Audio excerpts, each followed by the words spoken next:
Hi everyone, ಇದು ಬಂದು ಬುಧವಾರದ mini vlog. ನಾವು ಸೋಮವಾರ ಅಕ್ಕರ ಮನೆಗೆ ಹೋಗಿ ಬುಧವಾರದವರೆಗೂ ಅಲ್ಲೇ ಇದ್ವಿ. ಹಾಗಾಗಿ ಎಲ್ಲರೂ ಇದೀವಲ್ಲ ಅಂತ ಅಂದ್ಬಿಟ್ಟು ಬೆಳಿಗ್ಗೆ ತಿಂಡಿಗೆ ಚಿಕನ್ ಬಿರಿಯಾನಿ ಮಾಡಿ ಮೊಸರು ಬಜ್ಜಿ ಮಾಡ್ತಾ ಇದ್ರು. ಮತ್ತೆ ಇತ್ತೀಚೆಗೆ ನಾನು ಸ್ವಲ್ಪ ವಿಡಿಯೋ ಮಾಡ್ಕೊಳ್ಳೋದೇ ಆಗಿರ್ಬೋದು, ಹಾಕೋದೇ ಆಗಿರ್ಬೋದು, ಸ್ವಲ್ಪ ಕಡಿಮೆನೇ ಆಗಿಬಿಟ್ಟಿದೆ ಅಂತಲೇ ಹೇಳ್ಬೋದು. ಏಕೆಂದರೆ ಎಲ್ಲರೂ ಇದ್ದಾಗ ಸ್ವಲ್ಪ ವಿಡಿಯೋ ಮಾಡೋದ್ರ ಕಡೆ ಕಾನ್ಸಂಟ್ರೇಷನ್ ಮಾಡೋದಕ್ಕಾಗಲ್ಲ. ಹಾಗಾಗಿ ನಾನು ಸ್ವಲ್ಪ ಮತ್ತೆ ವಿಡಿಯೋ ಮಾಡ್ಕೊಂಡಿರೋದನ್ನ ಎಡಿಟ್ ಮಾಡಿ ಅಪ್ಲೋಡ್ ಮಾಡೋದು ಸ್ವಲ್ಪ ಲೇಟೇ ಆಗ್ತಾ ಇದೆ. ಏಕೆಂದರೆ ಇದು ಲಾಸ್ಟ್ ಬುಧವಾರದ ವ್ಲಾಗು.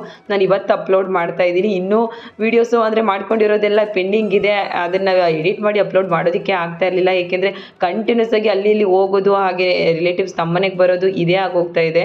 ಸಮ್ಮರ್ ಹಾಲಿಡೇಸ್ ಅಂದರೆ ಇದೇ ರೀತಿಯೇ ಆಗೋಗುತ್ತೆ. ನಾರ್ಮಲ್ ಡೇಸ್ ಬರಬೇಕು ಅಂದರೆ ಚಾರ್ವಿ ಸ್ಕೂಲ್ ಸ್ಟಾರ್ಟ್ ಆದಮೇಲೆ ನಾರ್ಮಲ್ ಡೇಸ್ ಬರುತ್ತೆ ಅನಿಸುತ್ತೆ. ಮತ್ತು ಮಧ್ಯಾಹ್ನದ ಊಟಕ್ಕೆ ಚಿಕನ್ ಬಿರಿಯಾನಿ ಕೂಡ ಸ್ವಲ್ಪ ಉಳಿದಿತ್ತು. ಅದಕ್ಕೇ ಬೆಳ್ಳುಳ್ಳಿ ಕಬಾಬು ಹಾಗೆ ಮಟನ್ ಸಾಂಬಾರೆಲ್ಲ ಮಾಡ್ಕೊಂಡಿದ್ವಿ.